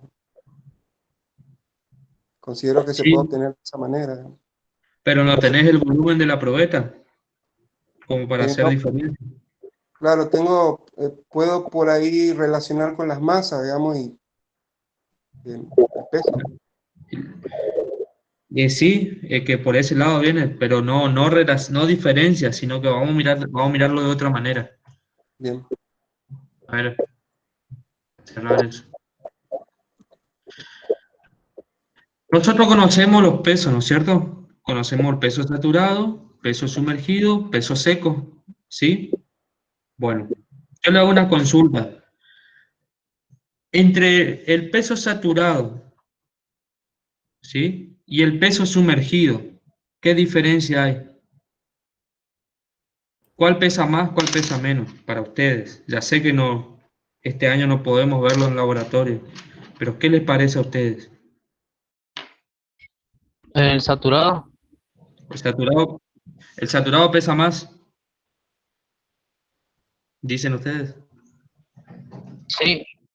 Bueno, sí, es así. El saturado pesa más. Es la probeta. Yo la dejo en el método Marshall, dice que hay que dejarla entre 30 y 40 minutos en agua a temperatura ambiente para que se impregne o se meta el agua dentro de los poros, salga las burbujitas de aire y se meta el agua y sature los vacíos con agua. La saco a la media hora, la seco con un pañito, van a ver en el video, lo seco con un pañito, lo mejor posible las caras, lo peso y ahora voy a tener la condición de peso saturado, los vacíos tendrían que tener agua, superficie seca. Bien, después voy a agarrar esa misma probetita, la voy a poner en un balde con agua, en un tacho, en una fuente, la voy a colgar de la balanza y voy a obtener el peso sumergido. El peso saturado va a tener un valor, vamos a hacerlo un número redondo, 1000 gramos, 1 kilo, es un poco más, pero ponemos 1000 kilos como ejemplo, 1000 gramos, perdón. Y el peso sumergido a lo mejor me da 600, 550, vamos a poner 600, vamos a hacer número redondo, 600 gramos. Debido a que el peso sumergido es más chico que el peso saturado. ¿Sí? ¿Qué decía Arquímedes?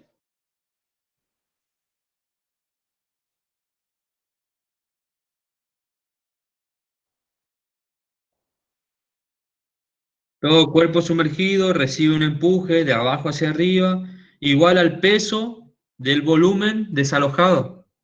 O sea, te empuja para arriba el peso del volumen de la probeta. ¿Sí? ¿Cuánto era entre 1000 y 600 el peso, el del peso del volumen de agua desalojado? 400 gramos. La densidad es una. Agua. Estamos trabajando en agua. Densidad 1. Entonces, peso por densidad, 400 gramos se transformaron en 400, pero en volumen, centímetros cúbicos.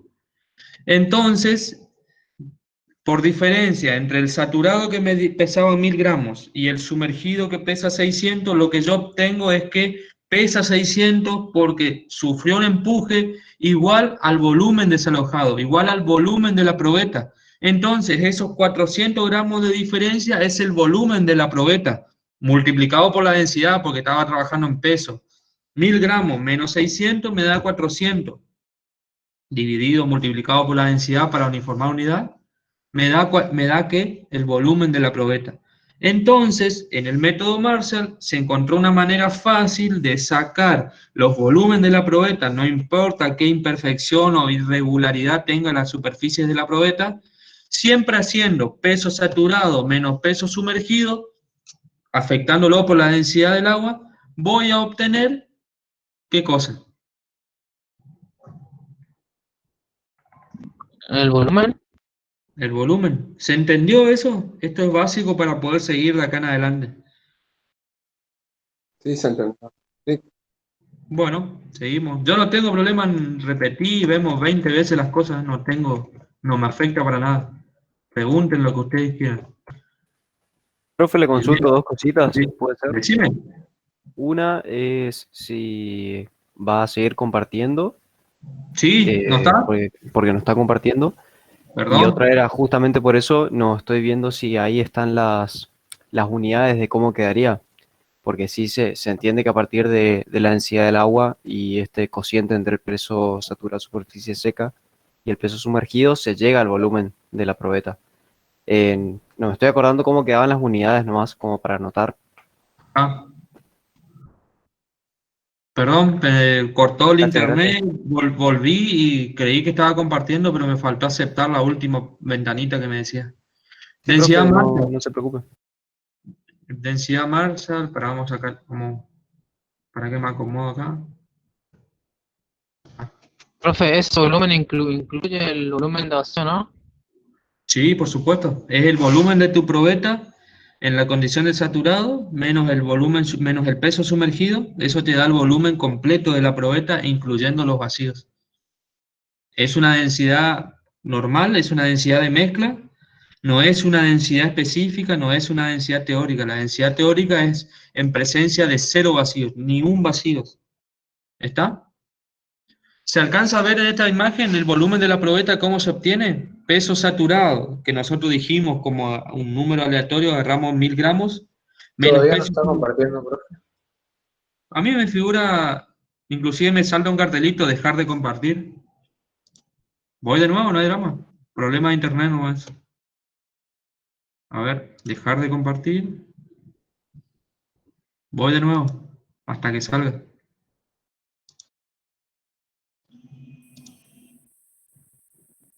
Igual en el PowerPoint, profe, está la densidad Marshall. ¿Está? Sí, está. Nada más que quiero que todos estemos... Seleccioné ventana, compartir. ¿Le figura? ¿Aparece mi Power o no? Ahí está, ahí está. Ahora sí, profe. Bueno, Ahora sí, bro. perfecto, mejor. Bueno, ahí que nos ubicamos acá. Ahí. ¿Se ve esta filmina? Volumen de probeta, peso saturado, menos peso sumergido, 1000 gramos, menos 600. A modo de ejemplo, nada más, no se confundan con los valores. ¿Cuánto es la diferencia? 400 gramos. Lo divido por la densidad, que es kilo por masa sobre volumen. La densidad del agua no me va a afectar el número porque es 1. Entonces divido por la densidad para uniformar, para llevarlo a volumen, pasarlo de peso a volumen. Y me va a quedar, ¿qué cosa? El volumen de la probeta. ¿Estamos? ¿Se entiende eso?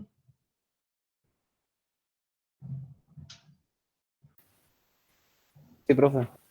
Sí, bueno. Eso es lo básico, de ahí arrancamos. Vamos para arriba, dijimos que necesitamos calcular la densidad de la mezcla, saber qué densidad está trabajando la probeta, entonces hacemos peso en aire, no peso saturado, como es en hormigón, no peso sumergido, peso en aire, peso seco de la mezcla, no me interesa el agua. El agua solamente, el peso saturado sumergido era únicamente un artificio para poder obtener el volumen de la probeta, pero a nivel de densidad me interesa saber cuál es la densidad seca de esa mezcla. Entonces, peso seco dividido el volumen de esa probeta. ¿Estamos de acuerdo en eso, no? Remarco eso porque ha pasado en años anteriores que se confundieron y usan otro peso a la hora de calcular la densidad y de ahí es toda una cadena. De ahí en adelante está todo mal los cálculos. ¿Sí? Bueno, hablamos un poco de la estabilidad, hablamos de la afluencia, hablamos de la densidad de la probeta, vamos a hablar un poquito de los vacíos básicos. ¿Qué es los vacíos para ustedes? ¿Qué se imaginan que es los vacíos?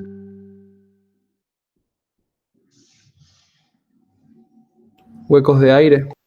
Espacio Huecos libre de- de materia. Sí.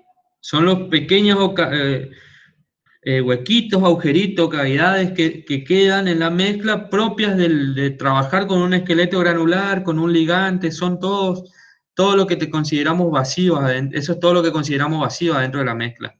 Estos valorcitos que están acá, que dice 568, 439, no se compliquen. Eso es lo que vamos a hacer ahora cuando veamos un ejemplo práctico, vamos a volver sobre esto y vamos a cargar los vacíos, que vamos a modificar probablemente estos valores. Es para que a ustedes les quede el Power completo. Lo vamos a hacer, cada uno va a tener que hacerlo en su compu o volver a descargar el Power, no hay problema. Eso era años anteriores, yo tenía por un lado el Power y por otro lado íbamos desarrollando una planilla en clase y lo íbamos completando ahí a mano entre todos. Bueno, bien, conocemos qué es los vacíos. Se determina el porcentaje total de vacío respecto a un total de probeta mediante la siguiente expresión, dice. Vamos a tratar de desglosar esta expresión. ¿Qué dice esa fórmula?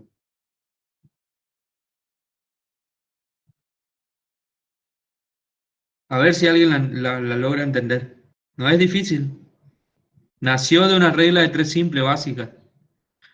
Capaz nos falta mencionar que es el DR. El DR sería una densidad que va a salir por otro ensayo aparte, que lo vamos a tratar de ver la clase que viene ya, pues en esta para no complicarlo. Va a ser una densidad en la cual los vacíos van a eliminarse, van a ser nulos vacíos. Entonces, si es nulo vacío, va a ser específica. Si es específica, es la máxima. Si es la máxima, es la teórica, pues es difícil de lograr eso. Entonces, si yo por un lado tengo mi densidad de mezcla, la que yo llego, no importa si es buena, mala o regular esa densidad, es la que yo logro. Una consulta, entonces el DR sería la densidad teórica. Es la densidad teórica, es la densidad específica, es la densidad máxima y es la densidad teórica. De esas tres maneras la pueden encontrar en la bibliografía. ¿Estamos de acuerdo? Sí, Es una densidad que se va a obtener con un ensayo aparte que se va a llamar ensayo Rice y va a ser una densidad que se va a obtener en la condición de 0 vacíos. ¿Estamos? ¿Sí? Bueno, si por un lado yo tengo una densidad teórica específica y o máxima, Y por otro lado tengo la densidad que yo logré, es la que yo llego. Más no puedo sacarla, pues compacté la probeta y es lo que yo llegué. La diferencia entre la densidad que yo tengo y la densidad máxima, ¿cuál es? ¿Qué hay de diferencia o qué hay en el medio de una que una tiene y la otra no? El porcentaje de vacíos. Los vacíos de la mezcla. Una tiene vacíos, la otra no tiene vacíos. Entonces es una regla de 3 simple. ¿Está? Densidad teórica hacen que es su 100% y bueno, ¿cuánto es el volumen de la otra densidad? Hacen una pequeña regla de 3 simple, despejan los vacíos de esa regla de 3 simple y van a obtener esta formulita. Mi intención es darle las herramientas como para que ustedes puedan analizar la fórmula. Es fácil ver la fórmula y usarla, no es otra cosa, ustedes tienen que calcular los vacíos de la mezcla, van a usar esta formulita y listo, en el cual necesitan conocer densidad Marshall y densidad Rice. 1 menos densidad Marshall sobre densidad Rice por 100% volumen de vacío. Listo, terminó el problema.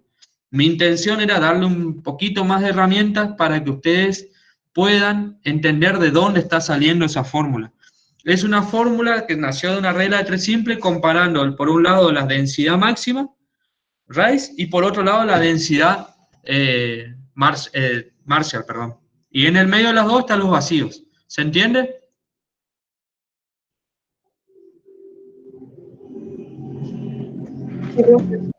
Sí, bueno. Seguimos. Esto ya lo vimos, densidad y volumen de probeta.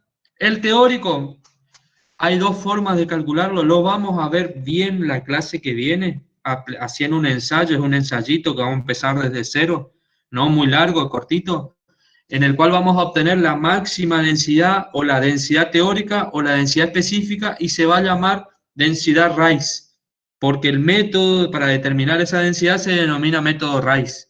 Existen dos formas, una teórica, que lo vamos a ver bien la clase que viene, y una por ensayo, que es por diferencias de peso y volúmenes.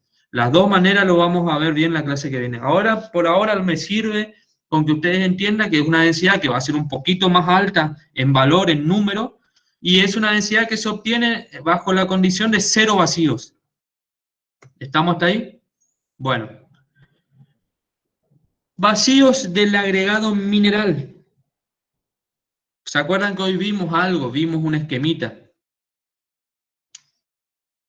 ¿Alguno que le haya leído el PDF, el Power, el video, qué me puede decir de los vacíos del agregado mineral? ¿Qué es para ustedes? Son los vacíos que tiene la probeta sin el cemento asfáltico. Sí.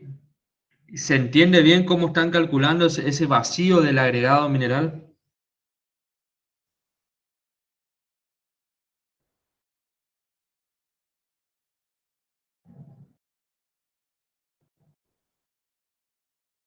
¿Logran verlo o no?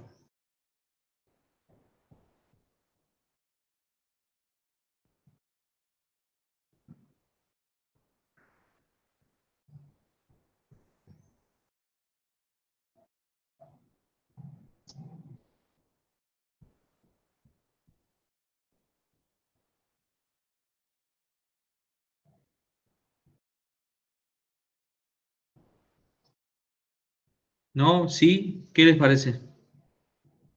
Sí, profe. ¿Se Profe, entiende? ¿qué significa CA? ¿Cómo? ¿Qué No escuché. significa CA? CA significa el asfalto, es tu porcentaje de asfalto. Si vos trabajaste trabajando con las probetas del 4%, ahí va 4.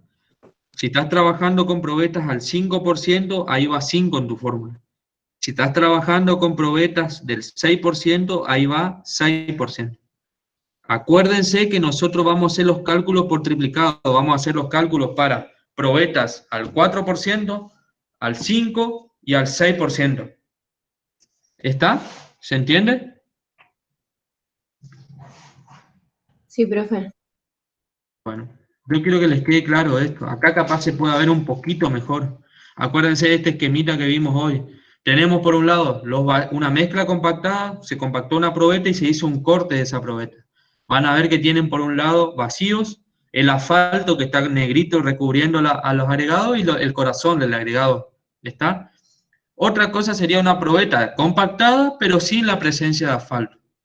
El BAM es el vacío de la mezcla. ¿Está? Es el vacío de la mezcla. Por un lado va a ser la suma de los vacíos en aire más el volumen ocupado por el asfalto. Esa última probetita, esa segunda probeta que está sin asfalto, es como si ustedes quisieran calcularle los vacíos a esa probeta. Es una probeta que se compactó, pero por alguna manera mágica se le sacó el asfalto y ahora queremos ver los vacíos. No es los vacíos de la mezcla, porque los vacíos de la mezcla es cuando está el asfalto. Es los vacíos del agregado mineral, los vacíos del esqueleto granular sin la presencia de asfalto. ¿Estamos? Si yo tengo por un lado los vacíos de la mezcla, de la primera probeta, y por otro lado tengo cuánto ocupo de asfalto en esa probeta, que es densidad por porcentaje de asfalto. La densidad de mi mezcla por cuánto ocupé de asfalto, 4%. Entonces densidad por 4% me va a dar la cantidad de asfalto que puse para generar esa densidad.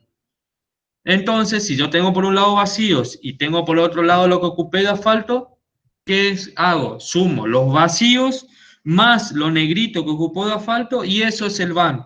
Es vacíos, pero del esqueleto granular compactado, sin asfalto. ¿Estamos? ¿Se entiende o no? Profe, capaz para entender mejor, porque en este momento como me cuesta un poquito, sería saber para qué yo quiero conocer el vacío del agregado mineral. O sea, ¿qué estoy buscando al al calcular este dato? Viene eso. Viene, ya te explico. Quiero saber, ahora... Dale. No, quédate tranquilo, que en los próximos segundos te contesto. Lo único que quiero saber es si entendiste la diferencia, o entendieron, mejor dicho, la diferencia entre los vacíos de mezcla y los vacíos del esqueleto granular. ¿Se entendió? Sí, profe. Bueno, vamos a tratar de contestar la pregunta. Vamos para atrás otra vez. Vamos a donde estábamos. ¿Vacíos? Profe, puede ser que el porcentaje alto de asfalto, de cemento asfáltico sea la masa del asfalto sobre la masa total por 100. ¿Cómo? No te escuché bien. Que la masa del cemento solamente sea la masa total, no, la masa del asfalto sobre la masa total por 100. Podría ser otra forma de calcularlo. Nosotros siempre la sacamos en función de la densidad.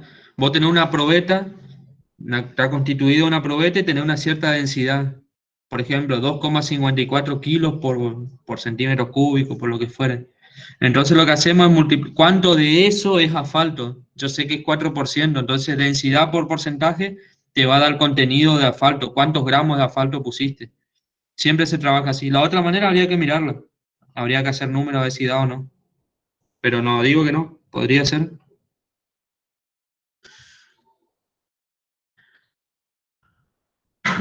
Acá capaz que con esto contestamos. Bueno, el BAM. Está constituido, bueno, esto ya lo vimos. Vacío de la mezcla compactada es el B, la D la densidad de la probeta asfáltica y CA es el porcentaje de asfalto del cemento asfáltico, considerando un peso específico igual a 1. El asfalto tiene una densidad muy parecida a la del agua en estado fluido, en caliente. Los BAM son importantes y ya lo vamos a ver por qué es importante y hay que ajustarlo lo mejor posible y está relacionado a el tamaño máximo nominal de los agregados. ¿Qué se acuerdan ustedes de tamaño máximo nominal cuando vieron áridos y cementos?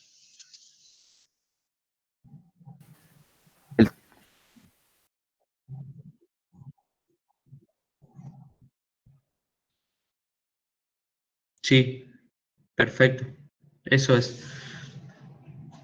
Los pliegos, tanto de vialidad provincial como vialidad nacional, le ponen mucho hincapié a los vacíos del agregado mineral.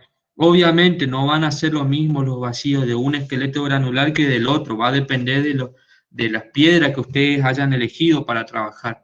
Pero ellos ponen como requerimiento, por ejemplo, que un VAN no sea superado en 2% el mínimo requerido por tamaño máximo nominal. Es decir, si ustedes tienen la relación entre VAM y tamaño máximo nominal, esta curva de acá, y ustedes entran, por ejemplo, con un tamaño máximo nominal de común que ustedes utilizaban en áridos, en hormigón, por ejemplo, 19, o sea, 3/4 de pulgada, entran a esta gráfica propuesta por las vialidades, cortan la gráfica y salen al costado y les dice que ustedes, para ese tamaño máximo nominal, ustedes tendrían que tener un VAN, o sea, los vacíos del esqueleto granular, entre el orden de 13 o 14%. Por otro lado, el pliego nuevo, el de Vialidad Nacional, que se armó en el 2017 y se puso a discusión y se puso en marcha el año pasado, establece que como mínimo, los VAM tienen que ser del orden del 14%, para que tu mezcla funcione de la mejor manera. ¿Por qué? Por esto. ¿Qué dicen acá? VAM.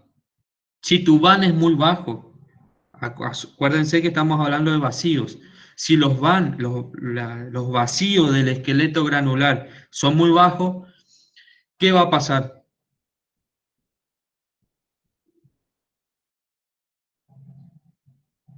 ¿Qué se imaginan ustedes que puede llegar a pasar? Después les cuento bien, pero para ver si están en tema. No va a haber tanto asfalto como para ligar todo lo que haya de agregado, ¿sí?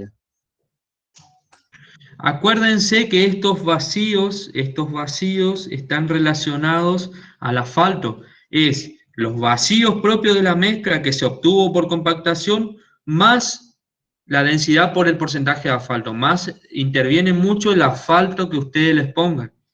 ¿Estamos? Si se achica el VAM, se está achicando también la cantidad de asfalto que ustedes le están poniendo. Si se agranda, si es muy alto el VAM, está interviniendo, quiere decir que el asfalto tiene un mayor peso. Entonces, las vialidades o todo lo que es la parte vial controla mucho el VAM porque de manera indirecta están controlando lo que es el asfalto. Si ustedes tienen un VAM que es muy chiquitito, tenés por un lado los vacíos de la mezcla y a su vez hay que sumarle el porcentaje de asfalto. Si el VAN es muy chiquitito, estás diciendo que tu porcentaje de asfalto es bajo también. Y al ser bajo puede darse el caso de que el asfalto sea insuficiente como para poder recubrir todos los agregados y poder generar una buena liga entre ellos. En cambio, si el VAN es muy alto, es muy grande el VAN, ¿qué estás diciendo? ¿Por qué es grande el VAN? Porque tenías vacío, pero a la vez te está sumando el asfalto. Quiere decir que a lo mejor te pasaste de contenido de asfalto. Al pasarte el contenido de asfalto te puede dar una mezcla que sea más inestable, no tenga tanta resistencia, sea más deformable y por otro lado también estés expuesto a ¿qué cosa?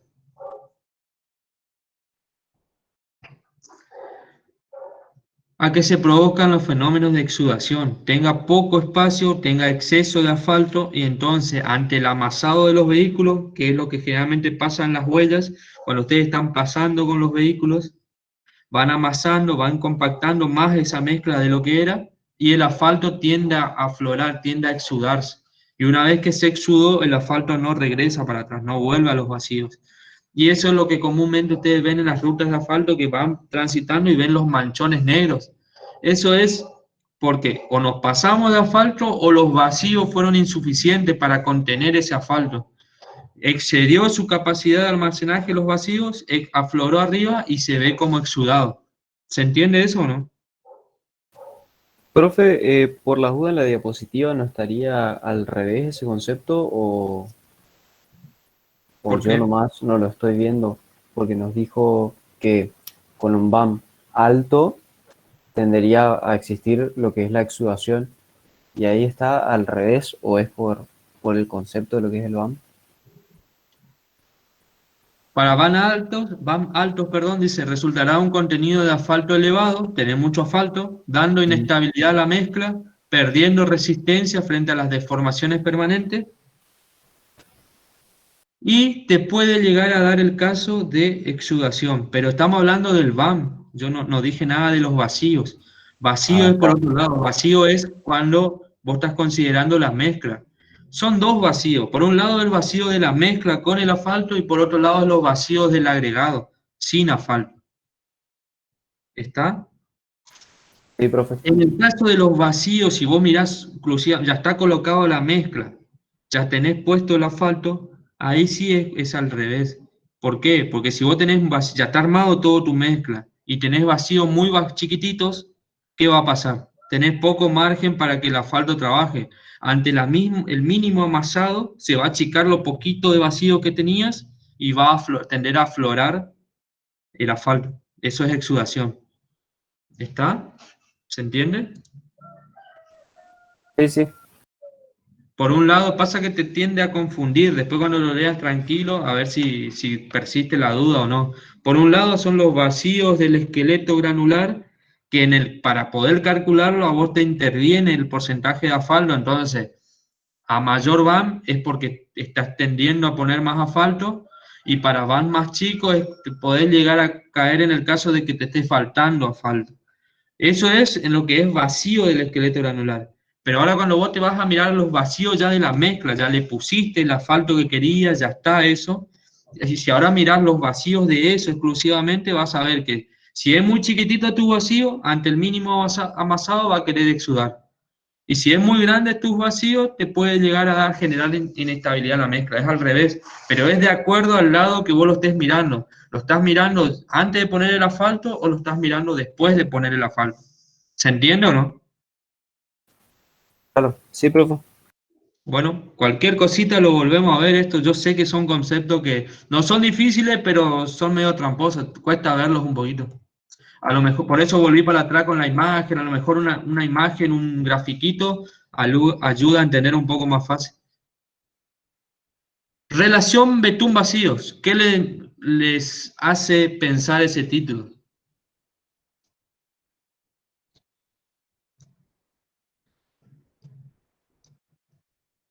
¿Podría ser la relación que hay entre el cemento asfáltico y el BAM?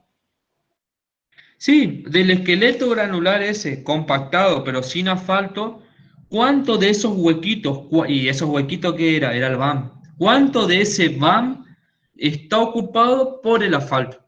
¿Se entiende? Eso es la relación betún-vacío. ¿Cuánto de esos vacíos, cuántos de ese BAM es ocupado por el asfalto? Eso es la relación betún-vacío. ¿Se entiende? Sí, profe. Para eso necesitamos calcular, también es una regla de tres simple, nada más que ahora entre el BAM y la densidad Marshall. ¿Está? Todas son reglitas de tres simple. Ubiquen bien las cosas nomás cuando traten de hacer su regla de tres simple y despejen después y se van a dar cuenta que no era difícil la fórmula. Necesito conocer la densidad Marshall, que lo saqué hoy ya primero, y necesito conocer el BAM. Una vez que yo tengo esos dos parámetros, aplico esa formulita, 100 veces la densidad por el porcentaje de asfalto, dividido el BAM, y voy a obtener la relación betún-vacío. El BAM, acuérdense que eran los vacíos más la densidad por el porcentaje, o sea que necesito la densidad y necesito los vacíos. Y acuérdense que los vacíos eran las relaciones entre la densidad, la diferencia entre la densidad teórica y la densidad raíz, o sea, necesito conocer las densidades. Y ahí voy haciendo una cadena. Densidades, calculo el vacío. Con el vacío y la densidad, calculo el BAM. Con el BAM, el porcentaje de asfalto, por supuesto, y la densidad, calculo la relación betún-vacío. Es una cadenita, y si yo tengo mal calculado la densidad, es lo que yo le decía hoy, si en lugar de tomar peso seco, tomé peso saturado porque me confundí, está todo mal los cálculos hechos. Es una cadena, viene encadenado todo. ¿Se entiende eso? Sí, profe. Bueno. Una pregunta. Sí, por favor. Esos valores que vemos al costado del PowerPoint que dice relación betún vacío para un cemento al 4%, dice 5, ¿esos son valores de referencia con respecto a ese porcentaje de mezcla asfáltica? ¿O? No, eso es lo que decía hoy al principio. No le den artículo todavía a eso. Eso es de un ejercicio que vamos a tratar de hacerlo enseguida. Vamos a volver sobre la filmina y reescribir esos valores de acuerdo a lo que nos vaya dando con los datos de este año. Es únicamente para que te quede como referencia. En clase lo que hacíamos era, en paralelo hacíamos una planilla y íbamos cargando esto. Pero O lo sacamos y lo dejamos en la planilla, o si no, lo volvemos y lo cambiamos los valores. Por ahora no lo miren todavía. Puede ser que Ahora coincida o no. me Puede queda ser que claro coincida. que es un ejemplo nada más. Es un ejemplito que lo íbamos desarrollando, nada más que ahora a distancia es un poco más complicado ver planilla y Power, pues poder compartir una sola cosa, pero ya En lo el vamos caso a hacer. de que nosotros lo hagamos cuando estamos haciendo el práctico, digamos, Sí. ¿cómo tenemos como referencias para saber si estamos bien o no? ¿Estamos equivocados? ¿Estamos muy lejos, muy cerca? ¿Lo vamos ¿Hay a ver? alguna tabla que me permita? Sí. Ya vamos a ver la tabla y todavía me falta ver los gráficos de esto y ahí yo en los gráficos yo le anoté las referencias. Esperen un ratito, terminamos de ver esto y ya vemos eso. Ya te contesto enseguida. Dale, gracias, profe. No, por favor. Hasta ahora lo que vimos fueron las densidades, necesito conocer el peso y los volúmenes, vimos los vacíos, vimos el BAM, vimos la relación betún-vacío, son todas propiedades volumétricas. ¿Se acuerdan que unas filminas atrás yo había dicho, bueno, el Marshall es muy bueno para obtener datos y para obtener comportamiento mecánico? Comportamiento mecánico dije, bueno, resistencia y rotura. Y comportamiento volumétrico, vamos a calcular los volúmenes, las relaciones volumétricas, toda esa historia. Bueno, nos está faltando ver de la parte mecánica la estabilidad y la fluencia. Si bien yo le dije que vamos a romper una probeta de manera diametral, ¿cómo llegamos a un valor? ¿Cómo hacemos? ¿Cómo hacían ustedes en hormigón para obtener un valor de rotura de la probeta? ¿Qué se imaginan? ¿Cómo era?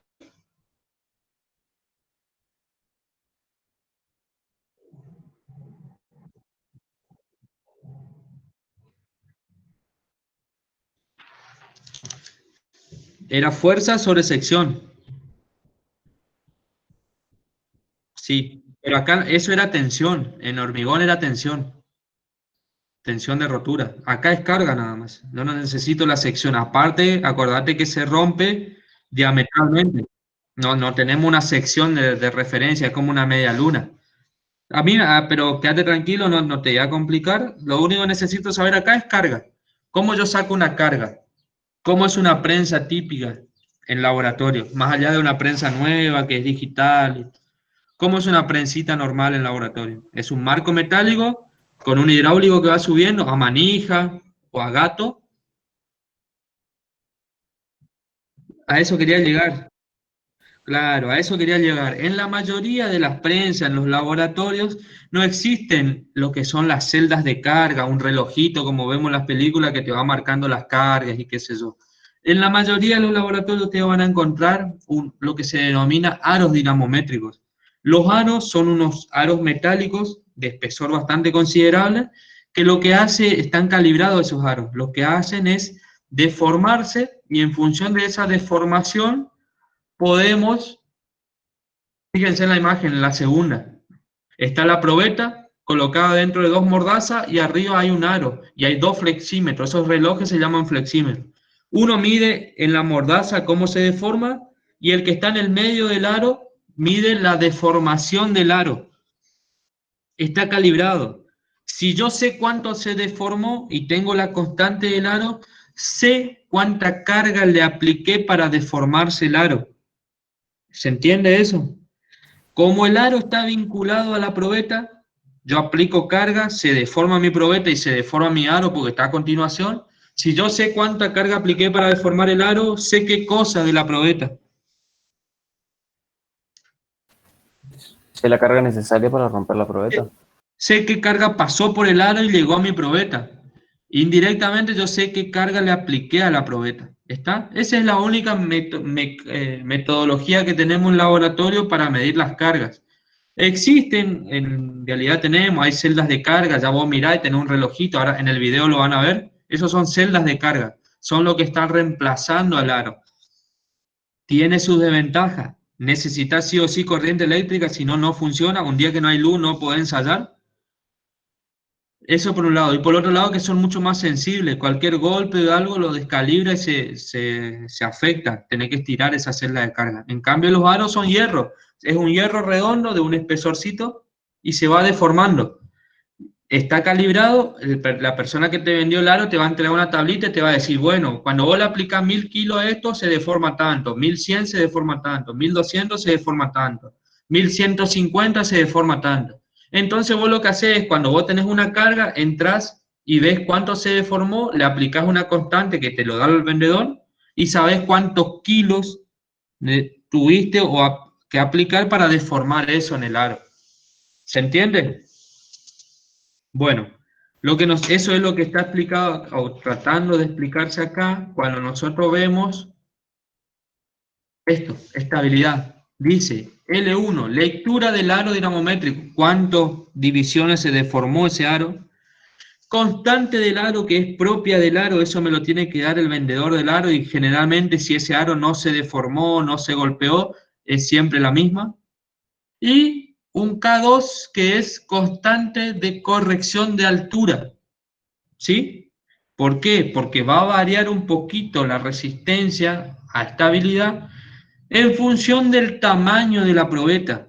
La probeta estaban hechas para una altura de 63,5, más o menos 3 creo que decía, más o menos 2. Nosotros hay que ver cuál es la altura real de la probeta y afectarla por un coeficiente que se denomina coeficiente de corrección de altura. Por lo general, nuestra altura de probeta va a andar acá entre 63 y 65. No vamos a tener una probeta que va a tener 31, 38, 39, 41. Por lo general, nosotros, si no le erramos demasiado cuando compactamos, cuando elegimos la granulometría y lo que fuere, generalmente llega a esa altura de molde. Vamos a tener que ver en nuestro práctico cuál es el valor de nuestra altura promedio y vamos a venir a esta tablita y vamos a afectar un coeficiente.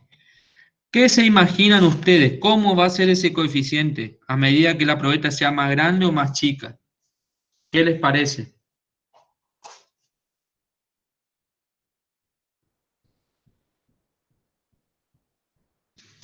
Y ahí se ve que mientras mayor es la altura de la probeta, es menor el factor de corrección. Perfecto. Bien, bien, bien. ¿Y por qué es así? ¿Por qué a chico?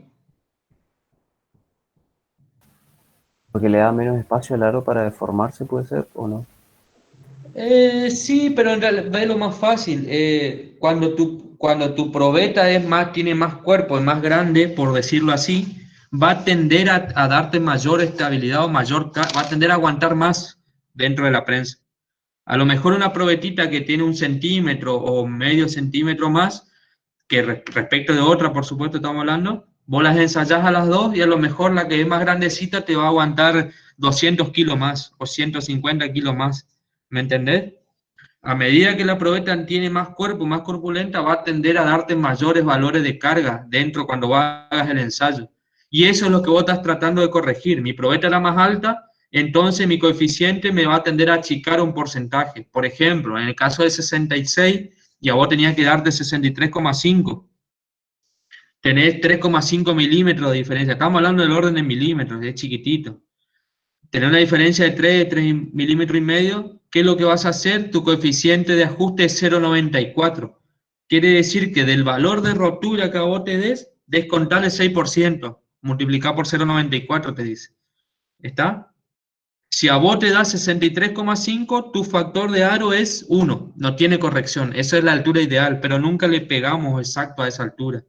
Ahora, si vos moldeaste la probeta, ustedes moldearon la probeta, y les dio un valor de 60,5, es una probeta más chiquitita en altura, va a tender a aguantar un poquito menos que si hubieras hecho una probeta de 63,5, que era la legal. Entonces, ¿qué es lo que hace? El coeficiente de altura te dice, bueno, vos tenés 60,5, multiplica eso por 1,09, incrementalo 9%, más o menos te daría lo que una probeta de 63,5. ¿Se entiende eso? Sí, profe. Bien, bien, bien. Entonces, estabilidad, lo que me dé el aro de lectura por la constante de ese aro, que va a estar figurado en la planilla en algún lado, y por la constante de corrección de altura. Si no fue exacto 63,5 mi moldeo, voy a tener que afectar un coeficiente que va a ser mayor, más o menos 1, ya entiendo por qué el concepto. Después me va a faltar fluencia. En el instante en el cual se rompe esa probetita, vamos a tener que leer la deformación en el segundo flexímetro, en el segundo dial. Entonces voy a tener la lectura de ese segundo flexímetro en el momento en el cual se rompe la probeta, hay que estar muy atento y anotar ese valor. Generalmente el operador dice stop. Cuando dice stop significa que la carga ya no le está marcando más, no está aguantando más carga. La deformación te va a continuar porque se va a seguir aplastando tu probeta. Vos tenés que estar atento, cuando dice stop, mirá la lectura de la deformación. Y lo vas a tener que afectar por la constante, pero del flexímetro, del relojito. El reloj tiene una escala y vos lo tenés que afectar por esa escala, va a ser un numerito que va a estar ya dado de datos para poder llevarlo a la misma unidad. ¿Estamos? Y ahí obtengo la fluencia, tengo los dos parámetros de resistencia mecánica, estabilidad por un lado, que es la carga, y la deformación por otro lado, que es la fluencia. A su vez, ya habíamos determinado densidad, volumen del agregado mineral, relación betún vacíos. ¿Estamos hasta ahora?